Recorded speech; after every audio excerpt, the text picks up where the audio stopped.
All right, what is going on, everybody? Welcome back to another day of SaberSim's DFS office hours. Today is Thursday, April 11th of 20.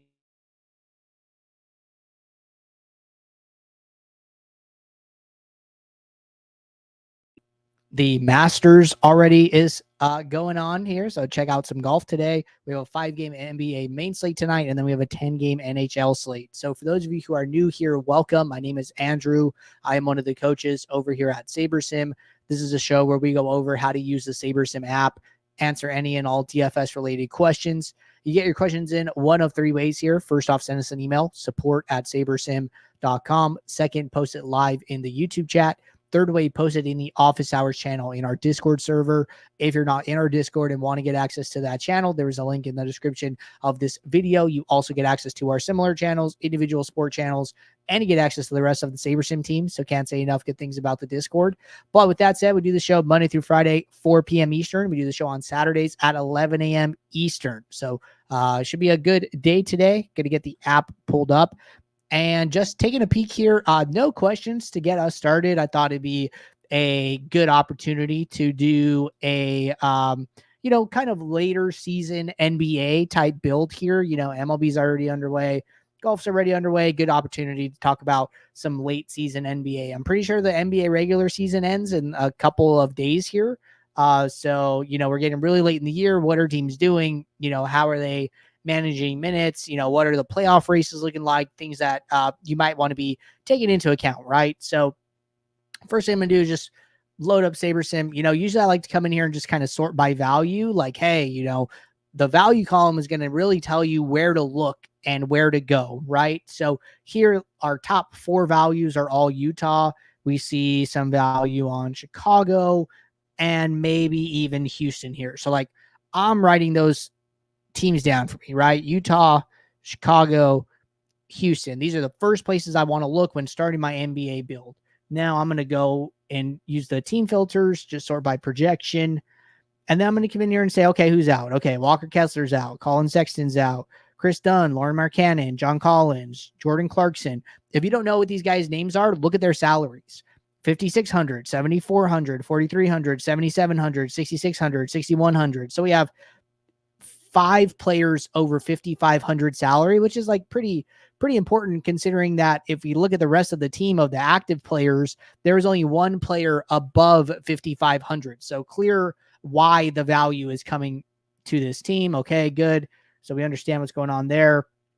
Go to Chicago, do the same thing here, not seeing as many out players. All these out players are very, very low or below 5,500, right? All their higher price guys are all in. So not really sure.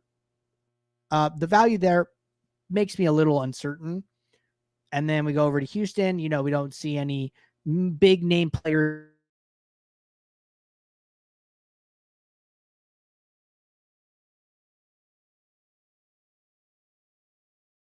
That's really all I'm looking to take away from my pre-build analysis here is just like, okay, why are we seeing what we're seeing and does it make sense, right? And then I'm going to come in here to the builder and then I'm going to build some lineups. I would always recommend building the most lineups you can on your plan. I am going to build 500 just for the sake of time here. But other than that, no big need to make any adjustments. All you're doing is you're familiarizing yourself with the slate, seeing what teams have major value, seeing if you agree with those decisions. And then now we're going to get into the post build, right? So this would be a good opportunity if you're on Ultimate to go and set up a contest sim here. So I'm going to go and set one up for the $1.20 max. Click save, jump back to my build. And I'm going to kick off my contest sim, right? If you're not on Ultimate, stick with SaberScore. SaberScore is going to be your best sorting metric option here. I'm going to sort by exposure. And then I just want to make sure I can see my exposure, my pool, and my leverage. These are like 3 columns that are really important to me. So now that my contest sim is finished, I'm going to go find my $1.20 max contest sim, switch to risk adjusted ROI.